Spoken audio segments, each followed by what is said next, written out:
মৰমৰ ছাত্ৰ ছাত্ৰীসকল, তোমালোকৰ ত্ৰিভুজ চেপ্টাৰখনৰ অত্যন্ত গুৰুত্বপূৰ্ণ কিছুমান প্ৰশ্ন মই দিছোঁ, সেইখিনি তোমালোকে ডাইৰেক্ট ক্লিয়াৰ কৰিবা। 100 to 100% কমন আহিব। এই যে উপবাদ্য 6.1 এইটো ক্লিয়াৰ কৰিবা, ধুনীয়া কৰি ক্লিয়াৰ কৰিবা, ডাইৰেক্ট কমন পৰিব। তাৰপিছত উপবাদ্য 6.2 এইটো ক্লিয়াৰ কৰিবা। তাৰপিছত তোমালোকে এই যে উদাহৰণ 1টো তোমালোকে ভালদৰে ক্লিয়াৰ কৰিবা। এইটো উদাহৰণ 2 এইটো ভালদৰে ক্লিয়াৰ কৰিবা। তাৰপিছত তোমালোকে উদাহৰণ 3টো এইটো ভালদৰে ক্লিয়াৰ কৰিবা। তোমালোকৰ 100% আহিব পৰীক্ষাত।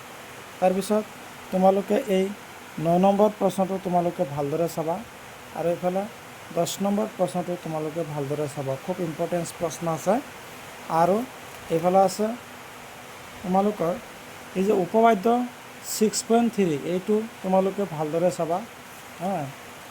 তাৰপিছত উপবাদ্য 6.4 এইটো ভালদৰে চাবা তোমালোকে, খুব গুৰুত্বপূৰ্ণ। এতিয়া 6.5 এইটো 2024 আহিছিলে। তাৰমানে উপবাদ্য এই 5টাৰ ভিতৰৰ পৰা যিকোনো এটা উপবাদ্য 100% আহিব, তোমালোকৰ কোনো টেনশ্যনেই কৰাৰ দৰকাৰ নাই।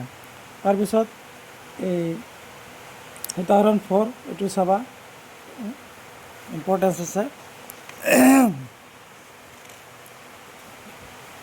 উপবাদ্য উদাহৰণ 6টো চাবা, তাৰপিছত তোমালোকে এই উদাহৰণ 8খনো চাবা, এইটো পৰীক্ষাত আহিছিলে, এইটো চাবা তোমালোকে। এতিয়া অনুশীলনীত তোমালোক এই 2 নম্বৰ প্ৰশ্নটো চাবা, এইটো MCQ হিচাপে আহে।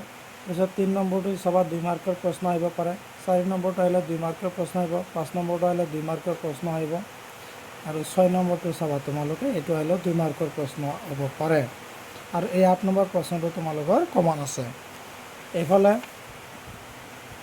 তোমালোকে এই 11 নম্বৰ প্ৰশ্নটো চাবা, 12 নম্বৰ প্ৰশ্নটো চাবা, 13টো আহিছিলে পৰীক্ষাত কেইবাবাৰ।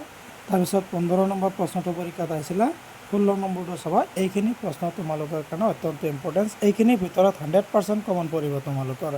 এইখিনি এতিয়াৰ পৰাই তোমালোকে ক্লিয়াৰ কৰি যোৱা, নহ'লে পৰীক্ষাৰ আগে জুলুম হৈ যাব তোমালোকৰ ক্লিয়াৰ কৰা। কাৰণ তোমালোকে ত্ৰিভুজ বা জ্যামিতিৰ চেপ্টাৰবিলাক অত্যন্ত টান পোৱা, তোমালোকে এইখিনি খুব ভালদৰে ক্লিয়াৰ কৰা। 100% কমন পৰিব, ইয়াত কোনো সন্দেহেই নাই। ধন্যবাদ। আৰু তোমালোকে মোৰ চেনেলটো যিমান পাৰা ছাবস্ক্ৰাইব কৰি দিবা।